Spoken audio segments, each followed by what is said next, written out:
This podcast is a member of the Place to Be Nation family. Visit us at placetobenation.com, the only place to be in your pop culture world.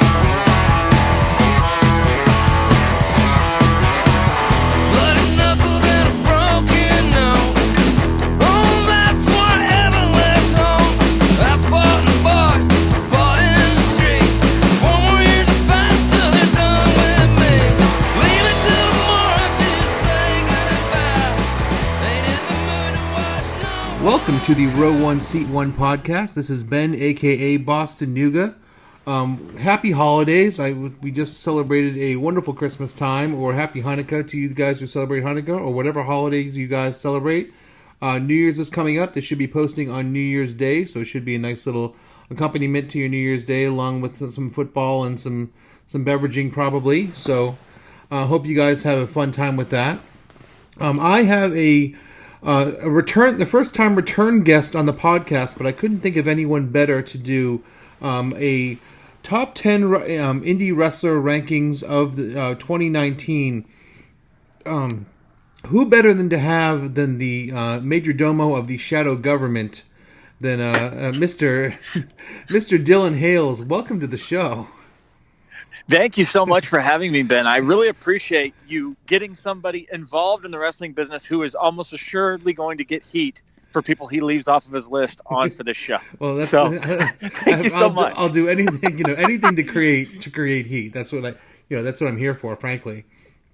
But you've been a dear friend for years and years and years, and there's no one better I could think of than do and we kind of have a bit of a mind meld in a lot of cases too. So I think that our list we'll share some points, but we'll have some good arguments as well here. So I think it'll be a good time.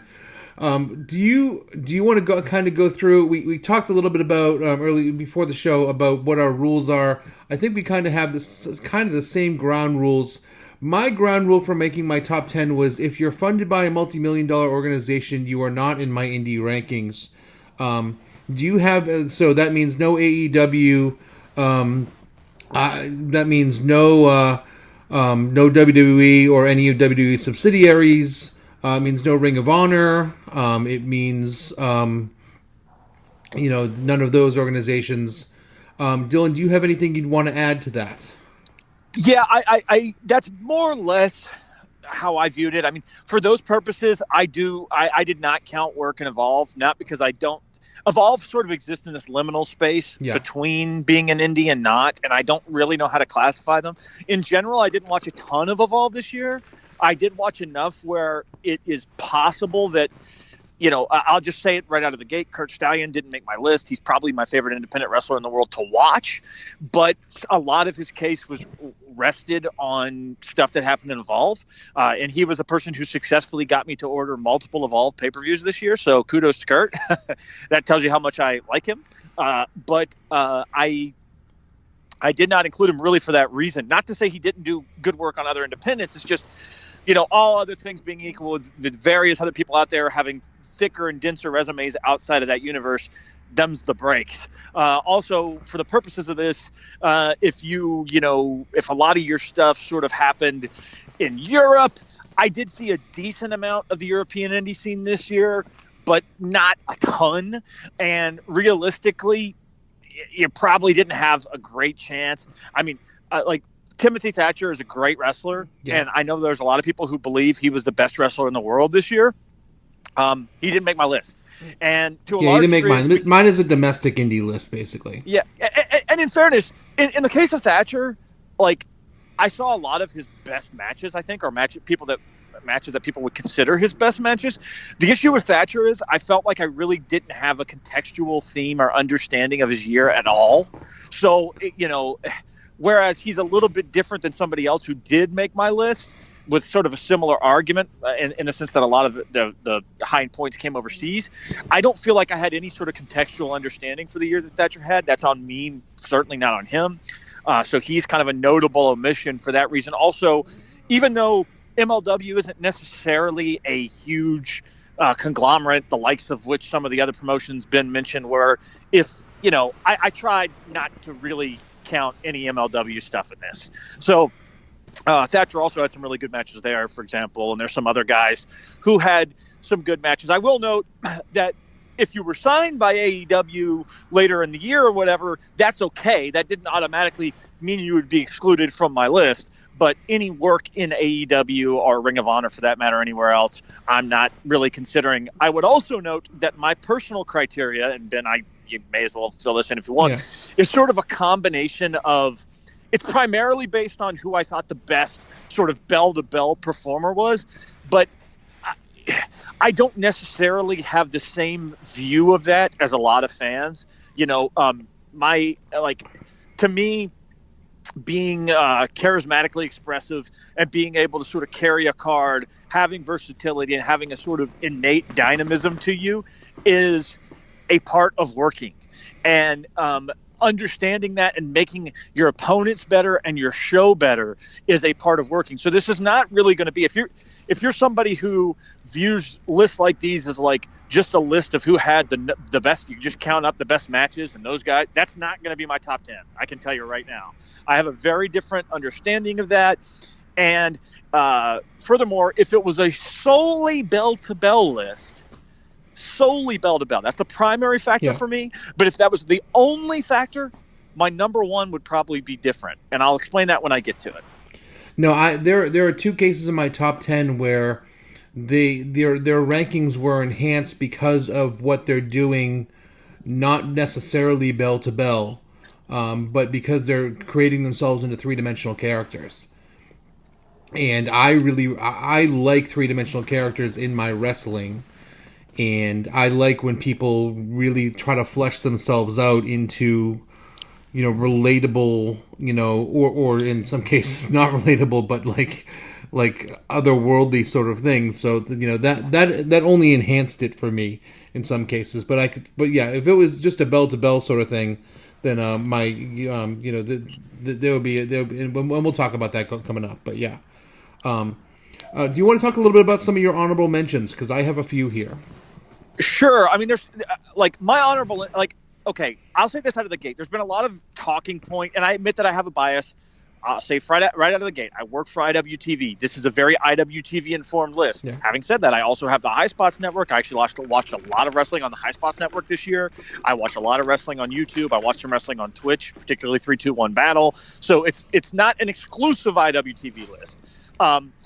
But that did inform the bulk of this list is going to be IWTV centric, and I freely admit that, and that's just where I am with my viewing habits at this point and what I'm supporting in independent wrestling, both in my work and in my pleasure. So that also should sort of be noted out of the gate. There are tons of people that I consider honorable mentions, and I think my biggest takeaway, and I'll mention a few names very quickly, but my biggest takeaway is I don't buy into this narrative that all the talent on the indies is so depleted. I really think that's largely just the expression of people who were not really independent wrestling fans so much as they were fans of a handful of guys on the indies.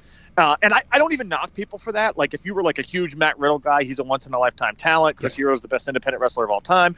But we are in a different era now.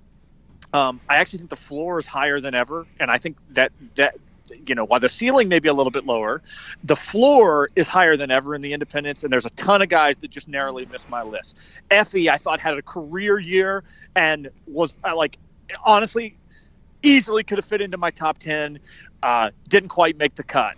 AJ Gray had an excellent year, easily could have fit into my top 10. We'll talk about him later. Yeah, did not quite make my personal cut, but I mean, very, very close.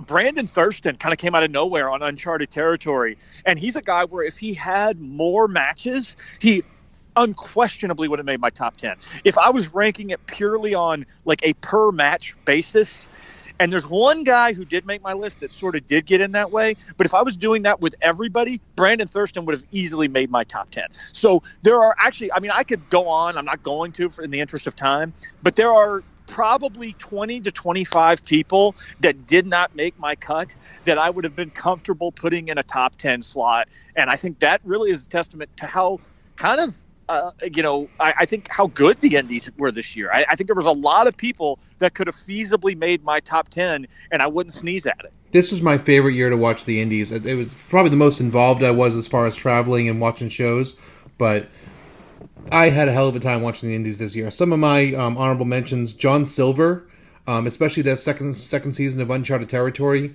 Yep, me too. Just barely missed my cut. Barely missed my cut. Stepped up in every single match. Really went from someone who was a guy to a main event player. O'Shea Edwards is really doing things in DC. Primetime Pro Champion. Matt Justice is the craziest human being in independent wrestling and deserves a recognition for that. I think he really deserves to be. He needs to be recognized for his wrestling ability, but because he's recognized for being so crazy, but he just puts on performances every time he goes out. You mentioned Kurt Stallion. I saw him in some independent stuff this year that really impressed me, and if I just saw him in more, then he might have been made my list. Manders, we can't say enough about Manders. He's just a joy. And then just missing my cut, Blake Christian and Alex Zane. You kind of have to link them together. Yes. Coming out of absolutely nowhere to just take the world by storm. These two guys are going somewhere. Yeah, I completely agree with all those. And one other person that I just thought of that I remembered who was actually the last person I cut, and I feel weird even saying this because it doesn't seem right, and I have a feeling in 5 years' time I'm going to look back and think I was dumb to not have this person in my top 10. Chris Dickinson had a hell of a year. And I think he really carried a big part of Uncharted Territory. He broke out even more in GCW this year. He had a lot of really, really good wrestling matches in 2019. Even as I say this, I'm almost talking myself into including him in my top 10. But we'll discuss him later too. Yeah. So. Yeah. He just barely missed my cut. So who's your number 10? My number 10, and full disclosure, you and I did not really talk any details about this list at all, but we did talk briefly about this guy yesterday, and in a conversation we had, and I said, I kind of think he's a top 10 contender. And I decided when I was looking things over, I wanted him there. Now, my number 10 is Cabana Man Dan. I think, part of this is – I hate when people say this, especially people who aren't in-ring performers, because it is sort of douchey, and I acknowledge that out of the gate. But I do think this might be a case where me being involved in wrestling, both as a commentator, somebody involved in creative and promoting shows and stuff, may make me favor Dan maybe a little bit more than an average fan would. Not that I'm not an average fan ultimately. In that sense, what I mean is his versatility on the indies is almost unmatched. This is a guy you can put in the first match on the show or the main event, and he's equally incredible in both. You can put him in a comedic match for 3 minutes versus another comedy guy, or you can put him in a bloodbath main event. You can have him be your top title holder, or you can sort of have him be a mid-card guy. He sells better than any babyface in independent wrestling. I don't think anybody's even in his league, to be honest. And that's not so much a knock on other people, just as it is an expression of how good he is.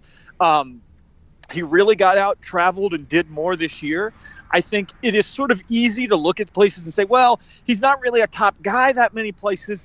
And to be honest, I would argue that some places maybe have sort of missed the boat with him a little bit. But then again, that's one of his strengths, is that you can do anything with him.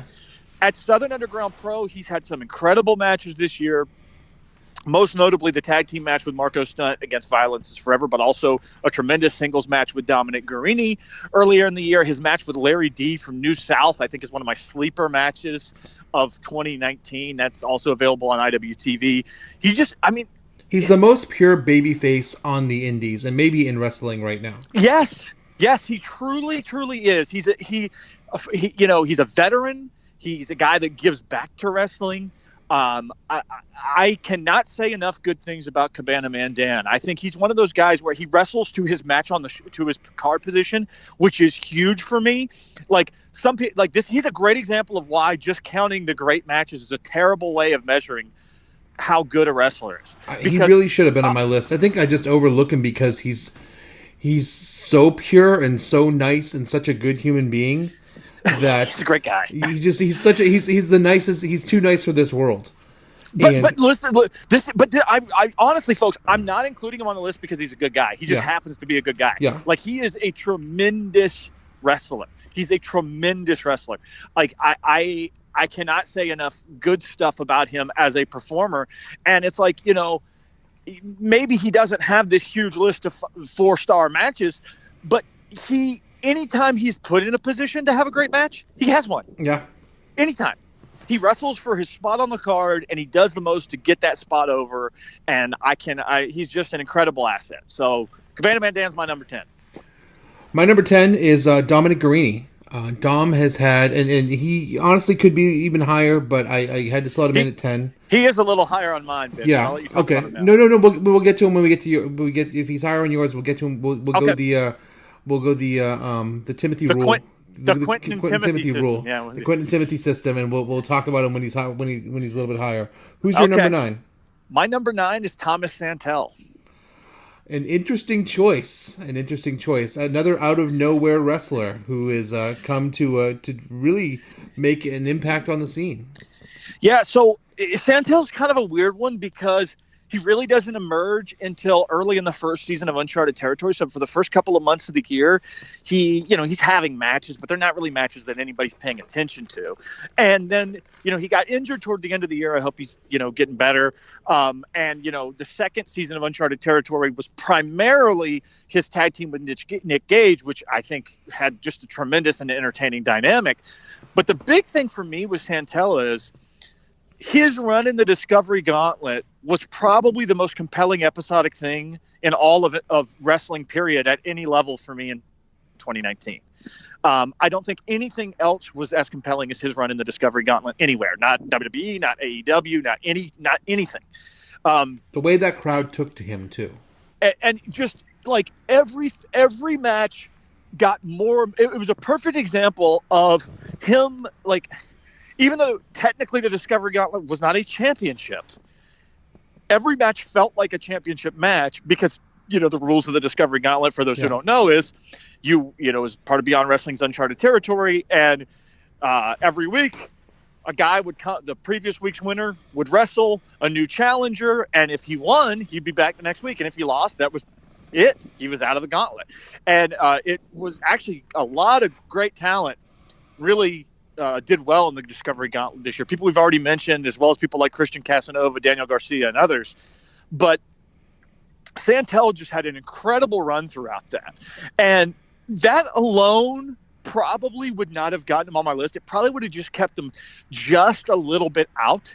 That even in the Nerd or Death Kill team he would have been like more like 11 or 12 for me. But what got him over the hump was he had an absolutely incredible match, King of Trios weekend, with Juan Francesco de Coronado, whose name I always butcher. And that match is literally one of the best matches I saw all year. Like, blew me away. I couldn't believe how good it was.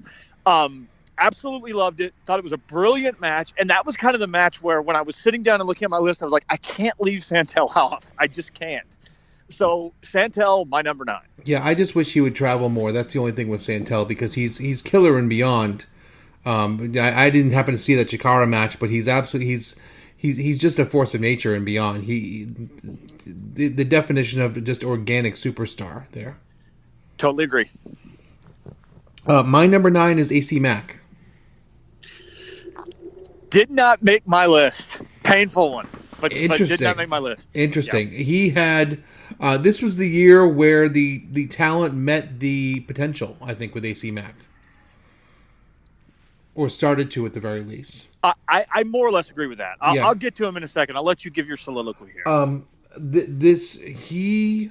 Especially looking at action and starting to look at stuff a little bit. He's starting to win some titles, obviously. But every single month in action wrestling, he is having an absolute banger. With some of the best talent in the country. Matt just brings in guy after guy after guy, and what do you have? The match with Stallion, I think I loved. He just turn on any action show, and AC Mack is having a banger this year. Whereas before he was having, he had the good match with Theory, but he wasn't having good matches all the time whereas now he's having he's really earning his spot in that main event, and he is he's and obviously he has the talent on the mic. No one in independent wrestling can talk like he does, and he's the guy that I mentioned earlier where it's a 3-dimensional thing with him. It's he's not just an in-ring performer, but his in-ring has really caught up with his mouth, or is starting to catch up with his mouth at the very least. But obviously on the mic he is just worlds beyond everybody. He was a tough cut for me, and not just because he's kind of a unifying guy across the often referred to as Dylan Hales universe of Southern Indies, but I think, to be fair, I might judge my guys a little bit harder. Yeah. I think he had an excellent year in a lot of ways. Don't get me wrong. And if this was a list of top 10 personalities on the Indies, he's probably top 5 for me. Mm-hmm. I don't know that anybody really quite does what he does outside of like a Nick Gage or somebody like that, like in terms of being a holistic presence. And me, the holistic means a lot more to me than it does to you.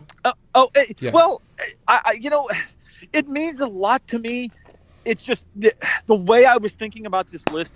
I think with AC, and it's easy for me to say this because I've booked him particularly. Well, we've booked him. I should say but we've booked him in Scenic City and SUP, especially less so in Action, as you noted, to kind of not have good matches on purpose. So it's hard to criticize somebody for doing what you asked them to do. His in-ring in Action is really the in-ring that I pointed to. But he's played his role in Scenic City. 100%. And he really was the most important person in the Scenic City Invitational this year. Who else could play that role? Was. Who else could play that role? No one who was there, and that's not a knock on anybody there. It's just he has a unique ability.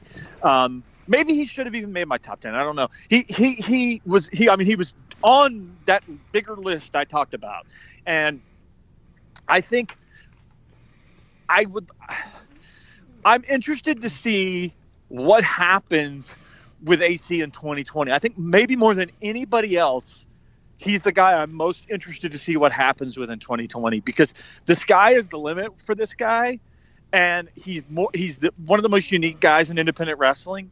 And I really feel like 2019 was kind of like the year that put him on the map, but I'm not sure it's the year that he really broke out. I think 2020 is going to be the year when he breaks out. So we'll see. We'll see how it shakes down. You're number 8? Now we get to Dominic Garrini. Okay. So do you want to talk about Dom yourself, or do you want me to go first? I just want to mention what sealed it over the top for me. Obviously, the Violence is Forever stuff. And we should have mentioned Kevin Koo, because Kevin's Kevin's as integral a part of that tag team as Dom is, and doesn't get the credit that Dom gets in a lot of that case. But Kevin deserves as much credit, if not more, because he takes the beating a lot of the time. I think in the tag matches, Koo is often the better guy, and that's not me. And I mean, these are two of my better friends in wrestling, by the way. I'll just say it flat out. But I think often Koo is the better guy, or at least he's the guy that adds an extra element to it. The big difference to me is I think Koo really, Koo figured it out more and more as the year went on, whereas it feels like Dom had already figured it out, by the time 2019 started, if that makes sense. He just has extra meat. Yeah, what put it over the top to me is the Paradigm Pro Wrestling Tournament. That was a tour de force of just Dom showing everything he possibly has and more in that tournament. That might have been my favorite one person, one night performance of the year that I saw live. And I probably saw 40 shows live this year. You saw a lot. Yeah, I went to a lot. It's been a year, man. It's been a year. I mean, Dom had that match with Bishop from Mania weekend that is realistically might have been the best match all weekend, WrestleMania weekend. I mean, I offhand, I can't think of anything I definitively like better. Yeah. He's went through that sort of psychopath stage this year where he had, a half dozen or so absolutely insane bloodbath matches that were really, really good. Timothy and Quentin have noted this before. Everybody should check out their podcast over on the We Don't Know Wrestling feed, where they go through their top 50 guys of the year. But it's 3-part. Psychology is Dead. Everybody go check that out. Completely crisp from them, by the way. They have to give them full credit. Yeah, but they get, they always make the point that Dom's like the best gimmick match guy in wrestling, and I think they're right. Like, whether it be the gauntlet that we did at SUP, or the submitter surrender with Bishop, or like he had a hell of a year, and I actually think the gap between him and Koo is not. It's tightened considerably as the year has gone on. I really see them as co-equals in that tag team. Full disclosure, I voted for him for Tag Team of the Year in the IWTV Independent Awards. They did a lot of great stuff as a tag team. I don't know. Dom really kind of had a year where he came into his own this year, and I think it's going to continue on into 2020. And, we're just days away. Koo's going to kind of get a big opportunity in 2020 right away, wrestling Daniel Makabe. So maybe he'll kick things off and have the year that Dom had in 2019 this year. Because Koo's another one of those guys on that long list for me of guys that could have reasonably made my top 10 but didn't. My number 8 is Chris Dickinson. Can't argue with it. Yeah, he carried Beyond for half the year and was the pretty almost carried it for the full year pretty much. He was the ace of the product.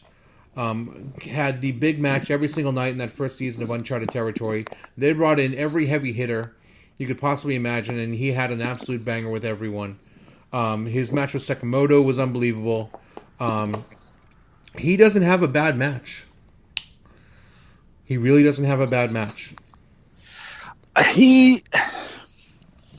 Dickinson, I talked about this a little bit on a recent episode of the PW Ponderings newscast, but Dickinson sort of had a weird year in the sense where it was kind of bracketed a little bit. Like, I feel like if you were looking at Beyond, the first third of the year was Statlander. Yeah.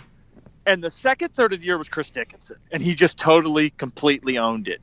And that was his third. I don't want to say that the end of the year hurts him because in a way it doesn't, because as you could argue the Pazuzu stuff kind of put him in the backseat a little bit and Beyond, but then it led to this great angle that we've got, culminating things at the end of the year. And on top of it, as that was happening, he was heating up in GCW. Yeah. So it's like, Dickinson probably should have made my top 10, honestly. He had a really good match with Ricky Shane Page, and I'm not a Ricky Shane Page fan. Dickinson, he pretty much had a really good match with everybody. Yeah, he really did. He really did. I can't really think of a match I saw Dickinson have this year where I thought, oh, that sucked, or that didn't work. And he had a lot of wrestling matches in 2019, and most of them were pretty high profile and three-dimensional. He is. I described him as human pre-workout, and that's what he is. He is like the definition of intensity all the time, and no one brings that element to that extent to wrestling like Chris Dickinson. No, he's like the most. He's like the most dangerous guy at the gym, Yeah. That's a great way of looking at him. Dickinson, great performer. So I can't argue with that pick. And he's kind of my 11, like in the sense that he was literally the last person I cut, and I probably should have found a way to put him on. Who's your 7? My 7, I don't think you will have this person, Jeremy Wyatt. I should have. I really should have. So Wyatt is kind of a tough one. I actually think Wyatt is probably the one or two best wrestler on the independents, actually bell to bell, to be honest. What hurt him a little bit, and the reason he's only 7, which is hardly a knock, is his big match with Gary J has still not come out yet. they went 60 minutes at Journey Pro recently. Oh, geez. And I have full confidence that match was absolutely incredible. I have zero doubt. But it's not available as of this recording. Remind me to ask Dre about that. Yeah, I'm sure they tore the house down. I've heard reports that they tore the house down. So I definitely want to see that to sort of flesh things out a little bit more. Wyatt is the Gateway Heritage Champion. That's the championship that sort of is the top title in both St. Louis Anarchy and Journey Pro. I think Journey Pro is the most underrated independent in the country. Anarchy is great as well. And he's doing this pure wrestling stip where he wrestles under the old Ring of Honor Pure Wrestling rules in all of his title matches. And he's kind of had this year where challenger after challenger have faced him both places. It's interesting because in St. Louis Anarchy, they tend to be sort of like the guys you would expect to get title matches in St. Louis Anarchy, right? Like Larry D had a couple, Warhorse had a couple, Gary. So there's a bunch of guys, right, that you would kind of associate as being St. Louis Anarchy people to one degree or another. But in Journey has sort of been the place where he's kind of taken on sort of off-the-wall challengers and bigger indie names. So he's wrestled Jimmy Jacobs there. Fred Ye had a great match with there. Anthony Henry had an excellent match with there. Oh, nice. Shotzi Blackheart he had a really good match with there. And additionally, he's wrestled guys like Sharkbait, Mighty Micah of all people, and had really, really good matches with them too. So what I like about Wyatt's year is you kind of have the best of both worlds in that reign where you get him against those bigger names, you get him against those kind of interesting sort of like off the map challengers, and you also get him against the staples that you would want to see for storyline reasons be his logical opponents. So you kind of get both, and he's been absolutely tremendous in everything. I think he structures matches better than pretty much anybody in wrestling. I think he has blow away great cardio for a guy who's in his early 40s, like disturbingly good, but he doesn't show it off. He's not one of these guys that you feel compelled to go constantly. He can wrestle at any speed. He knows how to pace a match better than just about anybody. To me, what puts him over the top is when you watch these random matches on YouTube where he's wrestling green kids or talent that's not near the caliber of some of those people I just mentioned, and he's having really good or great matches with them. He has that Makabe thing, and we'll talk about Makabe in a second, where he's like the smartest guy in independent wrestling, basically. Yes, Wyatt and Makabe are very, very similar wrestlers in a lot of ways. In some ways, they're very different, but there's a very similar element, characteristic to them. I completely agree with that. Jeremy Wyatt's my number 7. Easily could have been higher. Easily. If that Gary J match had made tape and it's as good as I think, that could have bumped him into my top 5, honestly, pretty easily. And my 7's Daniel Makabe. I'm sure you have him higher. I do have him higher. Yeah. Mine. Your number 6. My number 6 is David Starr. And I am guilty of this. I just haven't seen enough David Starr over the year, and you probably have. I've seen half a dozen David Starr matches. They've all been great. They've all been absolutely great. And the American Rana match is probably my match of the year. But I just haven't seen enough David Starr to put him in my list as opposed to everybody else I've seen a million times. Yeah, David Starr. Here's the thing about David Starr, okay? I think for most people who are sort of like big-time consumers of wrestling and watch a lot of stuff and, like the sort of the hardest core of the hardcore wrestling nerds, right? Of which I count myself, by the way. I don't mean that as a pejorative. David Starr, I think, is sort of the presumptive number 1 in the world this year. Yeah. I really do. But much like you, I've not seen a ton of David Starr. Now, I've seen the 2 big Devlin matches from OTT. I've seen some of his stuff from WXW. I've seen a handful of other British independent matches this year. So it's not like I've seen nothing, but I've not seen the bulk of his year. The problem was when I originally had him off my list, but as I started working my way through this, I got to a point where I was like, this guy's probably in 2 of my top 5 or 3 of my top 5 independent matches of the year. Yeah. I couldn't, there was a disconnect in my head. And so I sort of compromised and made the argument, well, I can't get a guy that I've seen this little of, that I don't have a full feel for his year of, in my top 5, but I'll just kind of airdrop him in at number 6. No, he's my one guilty blind spot of the year. Like, he's the one guy I feel embarrassed, but I just haven't seen it. No, and honestly, Starr might be the best wrestler in the world. He might. I like, it's very, very possible. Everywhere he goes, he has good matches. I mean, he's kind of had some under the radar good matches on the U.S. Indies this year that people don't really think about. Like, I mean, he had a match at 3-2-1 Battle with Pitfall Jones of all people that was really good. You know, so like it's not exclusively. I saw him have a bang with Layla Hirsch. Yeah. It's not exclusively the Jordan Devlin match and the Mercedes Martinez match and the Joey Janela match, but boy, those were really good. Yeah. You know, and it is undeniable to me that he understands the pageantry of pro wrestling and understands how to develop that pageantry in a way that is cohesive and sort of hits all of the things you want without being so melodramatic that it takes away from it. Yeah. Like he doesn't get into that late era Shawn Michaels looking at your hands after every move stuff. You know, he largely avoids that trope, and I think he's really just an excellent pro wrestler. Probably, honestly, on merit deserves to be higher, but given the relatively small amount of his year I saw, this is where I put him. Yeah. Now, my number 6 is a guy I've seen a million times, and I think is the person who made the biggest improvement from 2018 to 2019. And you mentioned him earlier, but I think it's AJ Gray. AJ Gray deserves a spot on this list, and I put him at number 6. He has gotten so good and made such a leap. Yeah, AJ was excellent this year. I mean, again, a tough cut for me.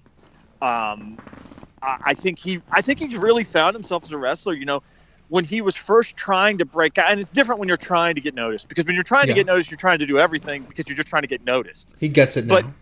But he totally gets it now. You know, he is much more of the athlete with the aerial stuff in his back pocket than he is that guy who does that stuff in that frame, if that makes sense. Yeah. And his style, he's pretty much a guaranteed good match. You know. Yep. He's a guaranteed good match. You know, I can't really think of a bad AJ Gray match I saw in 2019. I saw a lot of AJ Gray. Yeah. I saw a lot of good matches, but I can't think of anything bad. Yeah, I saw him last night versus Jordan Oliver, and it was unbelievable. He's getting great opponents now too, and he's getting the best out of them, and that's all you can really ask for. Oh yeah, and it's another guy who illustrates the importance of travel, because he went and traveled, he made a name for himself, and more importantly, he wrestled guys who were better than him. Instead of wrestling the same old guys in the area over and over, he wrestled guys who were better than him. And if you do it enough, it forces you to get good. You don't have a choice. You either get out or you get good. And AJ got good. Your number 5. My number 5. I think this will surprise you. You may have him higher. Number 5 is the IWTV Independent Wrestling Champion, Warhorse. I have him higher. We'll talk about him later. My number 5, I don't know if you have him actually, but I'm a sucker for stories, and I've seen him a handful of times live and on tape this year, and he literally came out of a 12-year retirement or a 10-year retirement to immediately become one of the best independent wrestlers in the world. I'm talking about Eric Stevens. I do not have Eric Stevens, although he had a tremendous year. And I can't object to it. Go ahead and give me your thoughts on him, and I may comment a little bit at the end. He's had unbelievable matches from literally starting from zero. He's miles better than he was 10 years ago. Because I wasn't a huge Eric Stevens fan 10 years ago, but he is insanely good now, and it's going to be an absolute shame when he hangs up his boots at WrestleMania weekend. But he's a great story. He's an insightful guy. He's an interesting guy, but that has nothing to do with his list. But he has really good matches every time he goes out. And the fact that he did that literally starting from zero is unbelievable.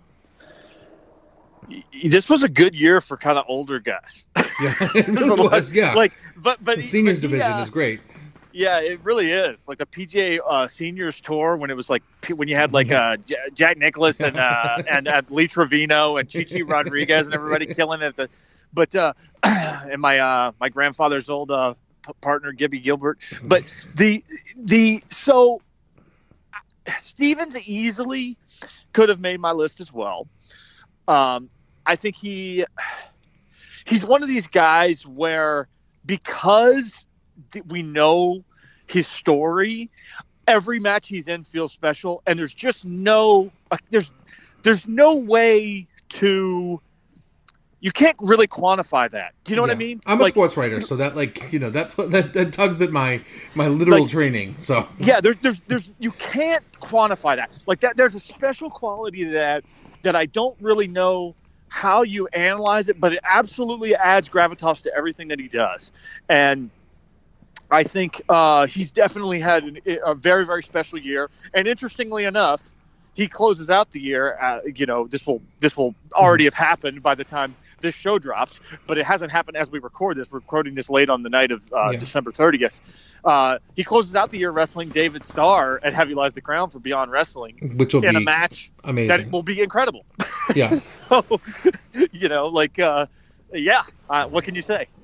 Yeah, that's he understands the little things you have to do in a wrestling match.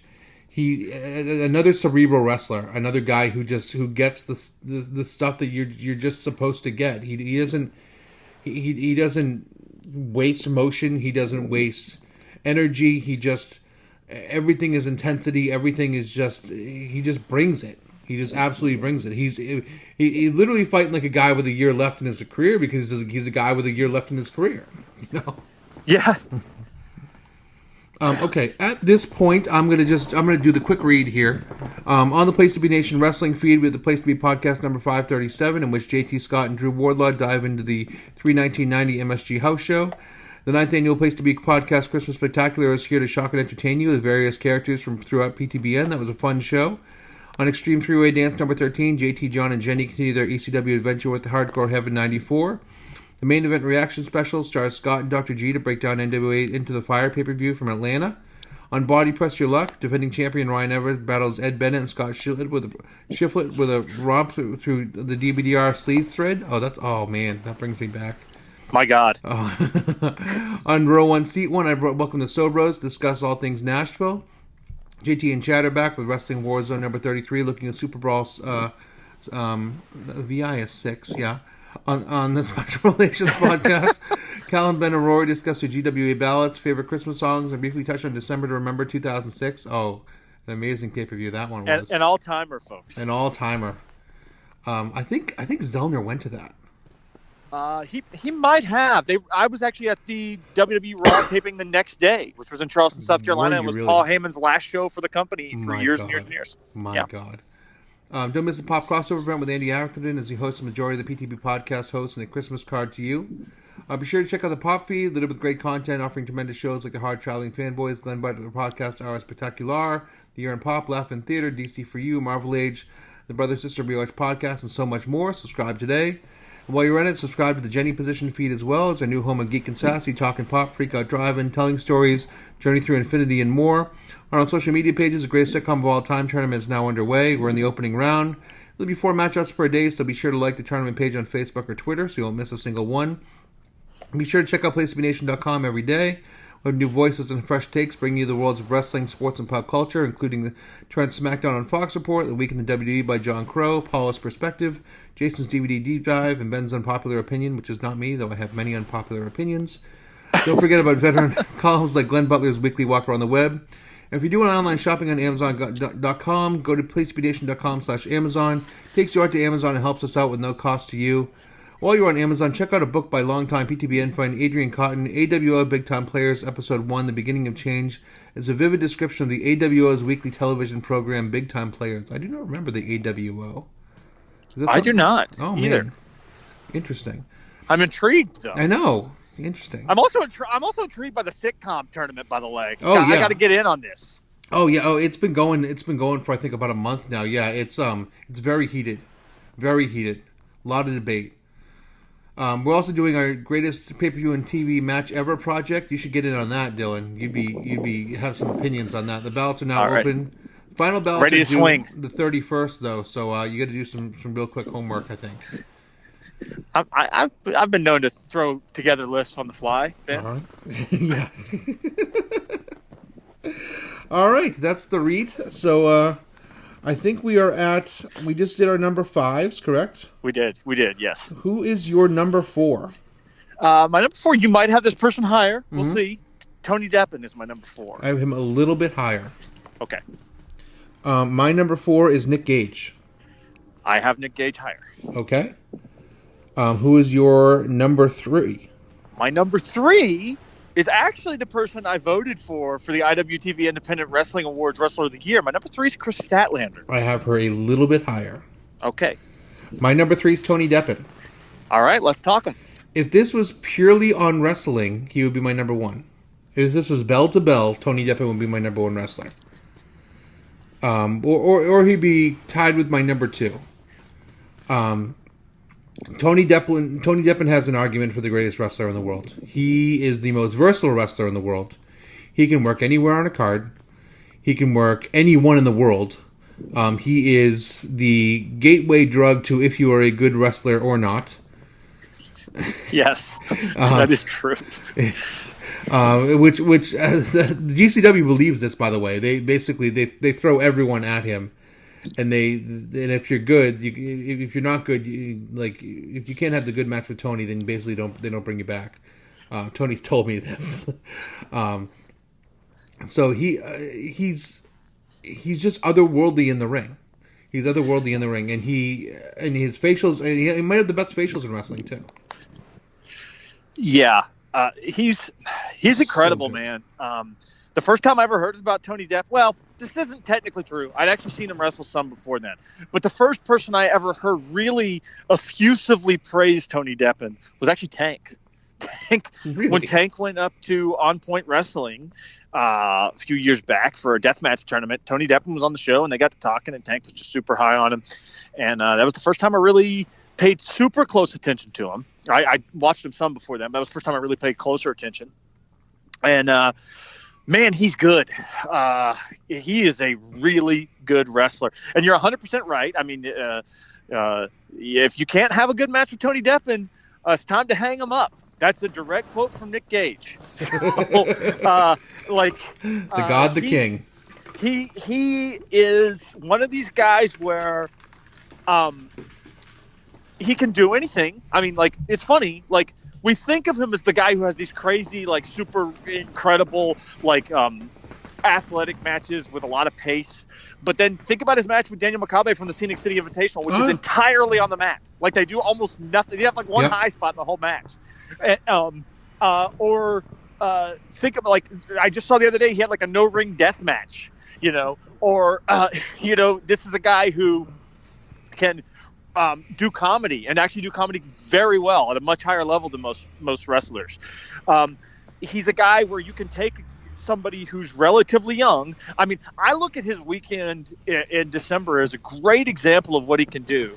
You see him and he wrestles Manders one day for Action Wrestling, where they have this really smart psychology-based match around Tony taking away the knee of Manders, and they have some pace.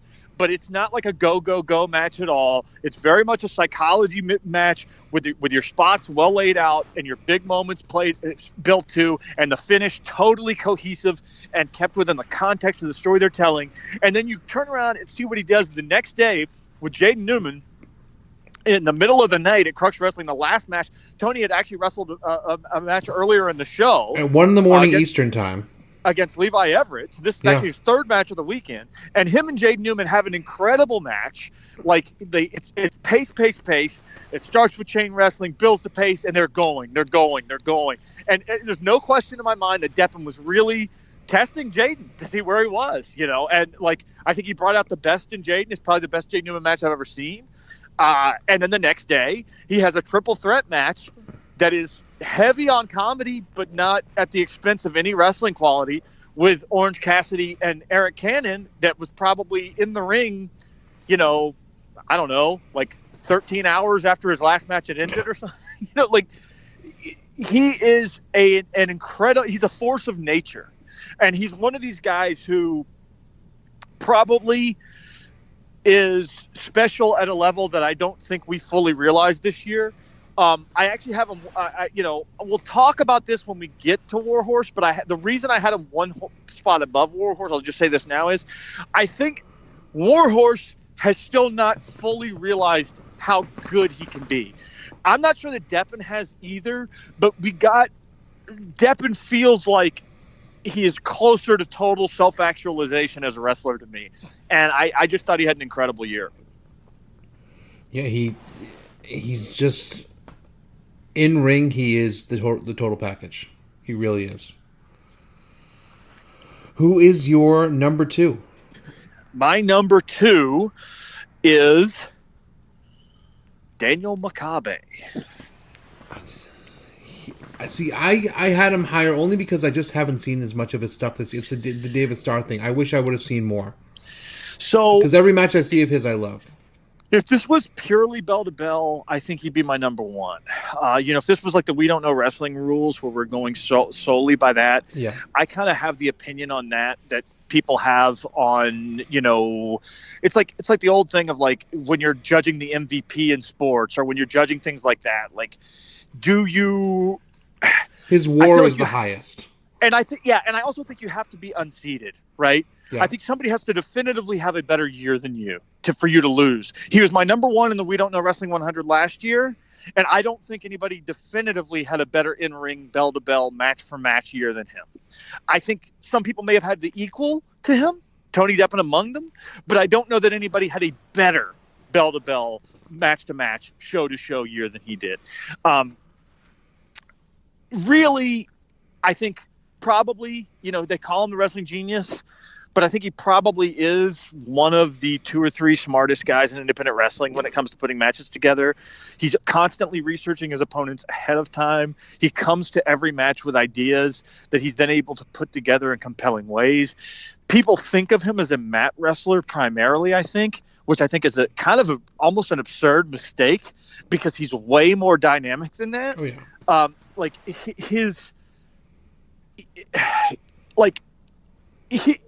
His best matches this year are probably among my favorite matches. Like the Jonathan Gresham match is incredible from 3-2-1 Battle. The Timothy Thatcher match from 3-2-1 Battle is incredible. Him and Tony Deppen was, in my mind, by far the best match of Scenic City weekend. Maybe Scenic City history, honestly. He had a litany of 3-2-1 matches this year, and matches in Without a Cause that were great. He had a match with Zach Cooper in Without a Cause. And listen, I'm pretty high on Zach Cooper, Zach Cooper had no business having a match that good. None. That's probably one of the 30 best matches I saw in all of independent wrestling this year. And while I like Zach Cooper, he has no business having one of the 30 best matches in independent wrestling at this point in his career. Just a blow away, like an ass beater of a match that it was over, and I was watching it thinking, these guys, I can't believe they're physically even standing. His match with Eric Stevens from Without a Cause was excellent. His match with Dominic Greeny from WXW was really, really good. Just a lot. This is stuff I wish I saw. There's just so many good matches,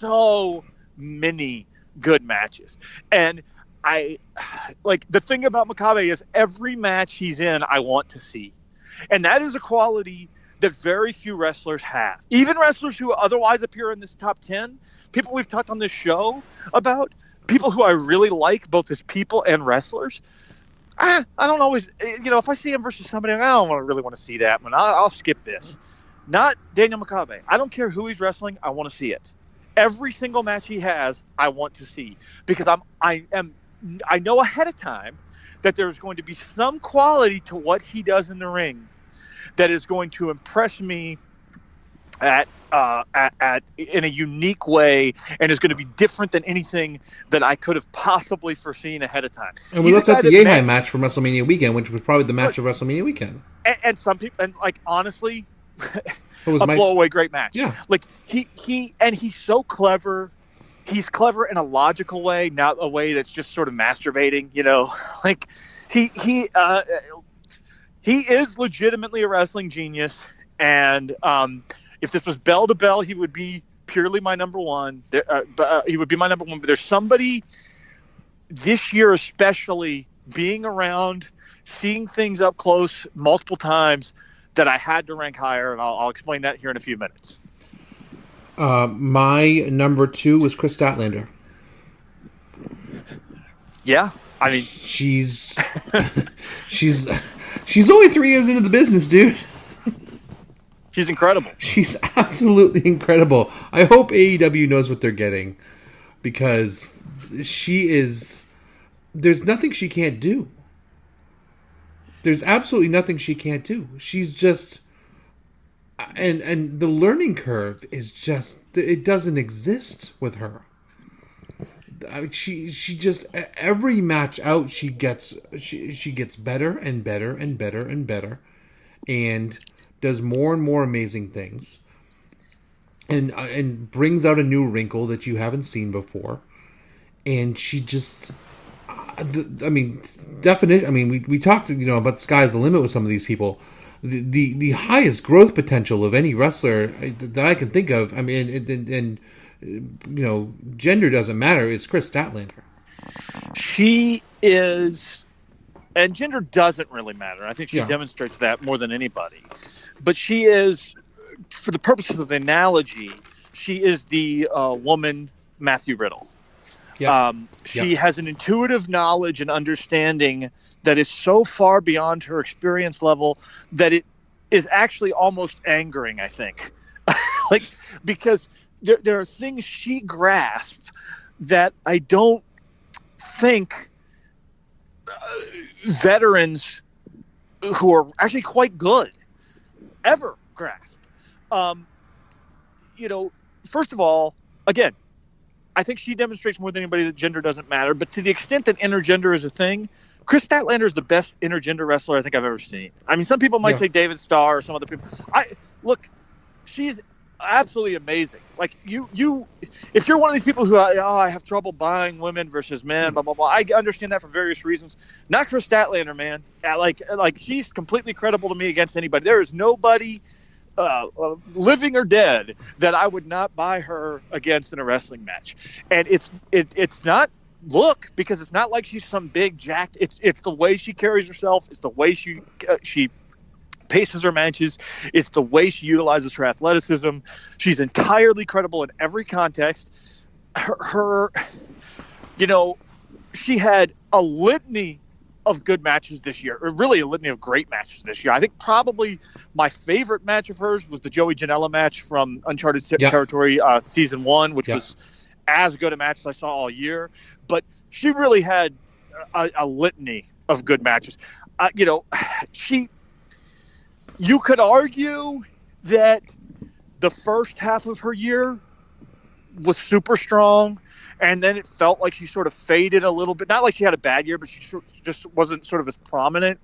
And then she sort of came on strong again toward the end of the year. But man, like when, I'm a big believer with these lists, and this is why, Statlander finished as high as she did. And I think this is ultimately, by the way, I think this is why both of us picked the number ones that we did, because I figured out who yours is, and I'm sure you figured out who mine is. Like it very much feels like their year. Do you know what I mean? Yeah. It also very much feels like Statlander's year. And I think that's a big thing about these lists, is like when you go back and look, you want to feel like this shouldn't be something where it's a big shock when you go back and look and go, why the hell did I rate that person so highly? That's not going to happen with Statlander. Like she was amazing. She had so many good matches in 2019, and one of the most fun wrestlers in the world to watch too. Oh, she's the best athlete on any of our lists. Yeah, Like I mean, pure athlete. that's probably true. Deppin's awfully good, but I would have a hard time arguing with that. Like she is. She could She get might be drafted the in most. the NFL draft tomorrow. Like She she's might. She might be the most fun. I mean, she can deadlift Dan Moff, for God's sake. yeah. She might be the most fun wrestler to watch on the list. Just if you're pure and what I really especially appreciate about her, and then I'll quit filibustering about it. But what I really especially appreciate about her is she can give you like a little goofy sort of silly character element based on the sort of alien thing that she does, and then enough so that you understand that there's something going on with her character, and then immediately turn it on so that she's having a totally credible wrestling match. And that's really hard to do. Actually, that's very, very, very difficult to do. There's a lot of people who could not do that, particularly people with as little experience as she has. So, yeah, I mean, Statlater easily could have been my number one, honestly. Your number one, the God, the King. Nick Gage, that's him. He was my number 4, and it was my top 4. I rotated back and forth, like just going back and forth, because Nick Gage was my MVP of WrestleMania weekend. Yes, he. And no one has a presence. No one commands a room. No one makes it feel real like Nick Gage. Nick Gage, to me, is independent wrestling. When you strip away everything else, he's going to be like, he's the last guy left, and not because it's the only place he can go, and not because he's so dangerous or whatever, although he is, but because he embodies what it is. He's something that can only exist in the space of independent wrestling, right? And I don't think there will ever be another wrestler like Nick Gage. I think he is. No, there will not. There will certainly not. I think he's a historically unique figure, and I really legitimately mean that. He makes every show he's on better. He makes everyone on the show better. He motivates people from commentary all the way up. I can say that firsthand. If Nick Gage is on the show, you want to put in your best performance. I don't give a shit what you're doing. He never is not intense. He's never not embodying his character. Does he have, you never don't want to see him wrestle? Like, he's another one of these guys, like we talked about Eric Stevens earlier. I want to see every Nick Gage match. Who do you not want to see Nick Gage wrestle? Oh. You could put Nick Gage versus anybody, and it would have at least some interest. He was absolutely the MVP of the collective of Mania Week. I actually don't even think it's close. On show after show after show, put in great performance after great performance after great performance. He was an integral part of Uncharted Territory. Of course, he's been an integral part of GCW all year and really has taken them even to greater heights than they already were. People think of him still as a deathmatch wrestler first, which I understand, but... Well, let me speak to that for a second. Yes, because I've never been in a place where 1,000 people acted like they won the lottery. They were literally that giddy and happy as at the Nick Gage Invitational in Chicago when Nick Gage came out. The unbridled joy, yes, and happiness and just elation that everyone in that audience felt when Nick Gage came out. I've never felt anything like that in my life before. It was literally like everyone in that place felt like they won the lottery. It's the only way I can use to describe it. So yeah, the deathmatch thing, like he's not just a deathmatch wrestler, but when he has death matches, let me tell you. Oh yeah. I mean, the guy is,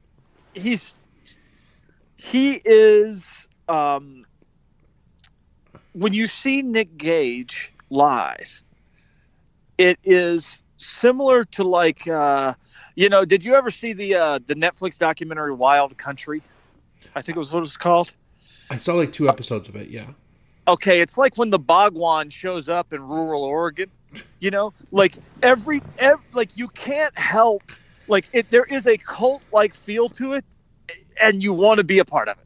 You and if you're outside of that cult and you don't get it, it might be off-putting to you, it might be weird to you, you might think it's an outlaw mud show or whatever the fuck, but to people who are inside and get it, there is nothing like it. If you've never seen Nick Gage live and you love pro wrestling, you really owe it to yourself to see Nick Gage live. Yeah. I can't. There's nobody in pro wrestling I would rather watch more live. No one. I don't even know who would be second. And that's saying something because there's a lot of guys who are really good. Kurt Stallion's probably my favorite wrestler to watch in some ways, but Gage is just, you got to be there. He's the definition of you got to be there. And, he's also a guy, he means something to the bottom line of independent wrestling in a very obvious way. And I'm not saying that like necessarily factored in much to my criteria, but it's undeniable to me. So, Nick Gage is my number one. Admittedly tough. There were several people that could have been my number one. I think really anybody in my top five could have been my number one. My entire top five, which is interesting because my number five is your number one. It's true. You mentioned this on another podcast, and I thought about it. Whose year is this? Yeah. And when we look back on it, who we think of as defined 2019? And I was in Chicago, and I said, is Warhorse the MVP of 2019? And this was kind of before he won the belt, and this was as he was winning the belt. And I said, if he wins this belt, is he the MVP of 2019?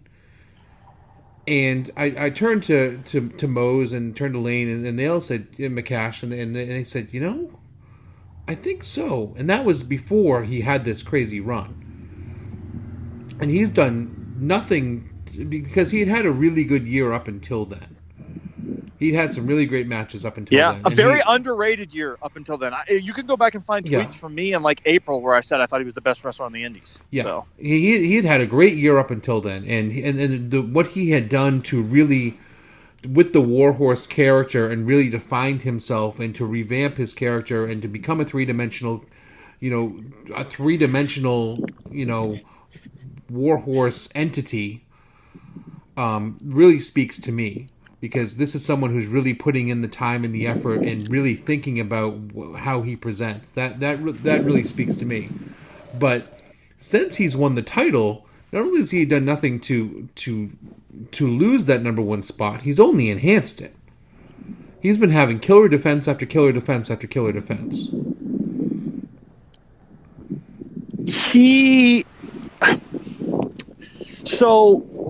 Could have easily been my number one, and I think probably to some people, maybe even yourself, Ben, a little bit surprising that I had him at 5. And I admittedly sort of threw my list together. I mean, like we talked about doing this show for a week or two maybe, but I and I had a rough idea of who would be on it, but I more or less knew who my top 5 was going to be. I just didn't know the order. But when I was sort of looking at the top 5. I thought to myself, like, this is a weird way to put this. I probably penalized him slightly because I think 2020 is going to be even bigger. In my mind, this is really just the beginning of Warhorse. And he had an incredible 2019. I mean, he went from a guy who was just sort of like a good hand that you knew would have a good match and was kind of an up-and-comer with some potential. And he, to the great credit of himself and Gary J, they created their own feud. They're one of the only times this has ever worked. Usually I tell people not to do this. I tell people, don't try to shoot your own angles on Twitter. Don't do that because 9 out of 10 times, unless you're Joey Janela, it just irritates people, But him and Gary J, over the last couple of years, they developed this feud. They kind of kickstarted it themselves. 0-1 gave them the platform in the first place. Kudos to them for doing that. 0-1 USA. and ripped his face off, and that sort of springboarded things and created a space for him to be somebody that was more visible. And then in the context of being more visible, he became somebody that people thought of as being like the top guy, one of the top guys in that Midwestern scene. And then in the context of that, it was like, okay, what do I have to do to get to the next level? And full disclosure, he kind of told me ahead of time, these are some things I'm thinking about doing, blah, blah, blah, blah. And I knew when that happened that he was going to be one of the next major stars in independent wrestling. Before he had even done it, I knew it, because I could see. It's like when you're and listen, I've been fortunate to guess right several times on some people in the indies, but I've also guessed wrong, right? But it's sometimes you can see the wave right before it breaks, right? And I definitely feel like with Warhorse, if you were paying close attention, you could see it right before it broke. And if you go back to the Scenic City Invitational on night 2, where he was there was a surprise. One of the reasons we presented him the way we did, where we didn't announce him ahead of time, he was the last person out in the scramble and the first person you really see when you turned into IWTV Live that night, is because I knew this guy was about to take off at a totally different level. And we in the crowd went apeshit for him. It's probably the second biggest pop of the weekend, second only to Makabe coming out in the final, right? Yeah. And it was close with that, frankly. But he had good matches all year. I mean, he was the first quarter of his year was quietly very good. I think people don't realize it because he really hadn't hit his stride as a character yet. And I've told this story before, but he had that match with Jaden Newman at the Scenic City Showdown show in April, and I knew that day I had to book him for the tournament somehow, some way. And, that to me was a major turning point for me and how I viewed him. I'm sure that's not the case for most people. I'm not vain enough to think that show mattered enough, but he just had an incredible year. And the list of people he's had really good matches with is very, very long. He had a very good match with Anthony Henry this year. He had very good matches with Jaden Newman this year. He had an excellent match with Matthew Justice at SUP. That's one of the best matches we've ever had in that building. A match that was taken on almost no notice, by the way. He had great match with Nick Gage of St. Louis Anarchy. Great matches with Jeremy Wyatt. You could run down a list. Great match with Tony Deppen. I really liked his match with KTB from this past weekend.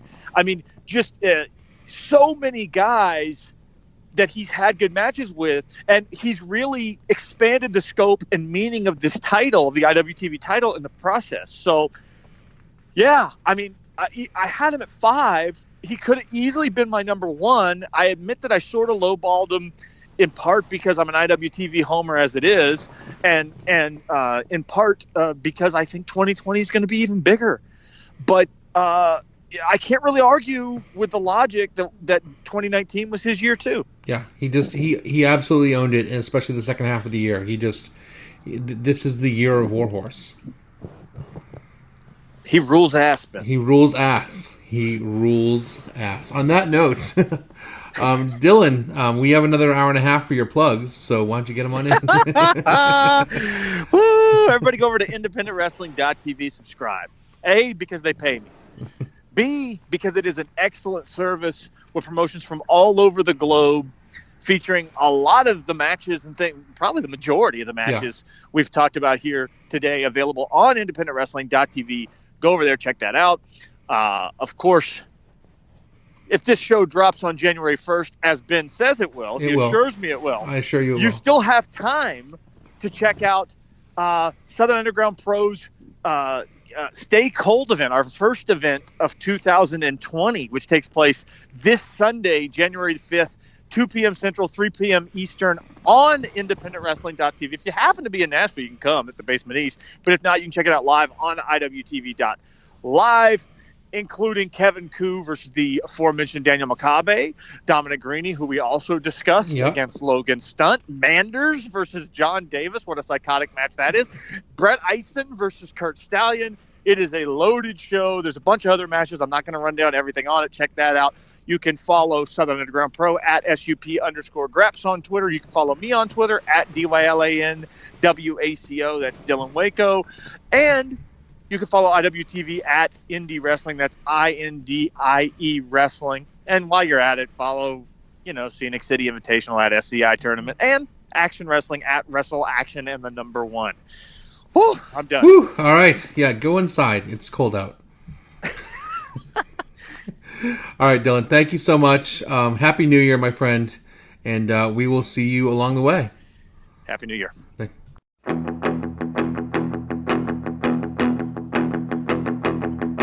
At night, ain't gonna be good. It's just a little bit of pain. You should turn and walk away. You know it ain't no good. When I walk through the front door, that's a long way to the bar. I can feel the trouble start. When I walk through the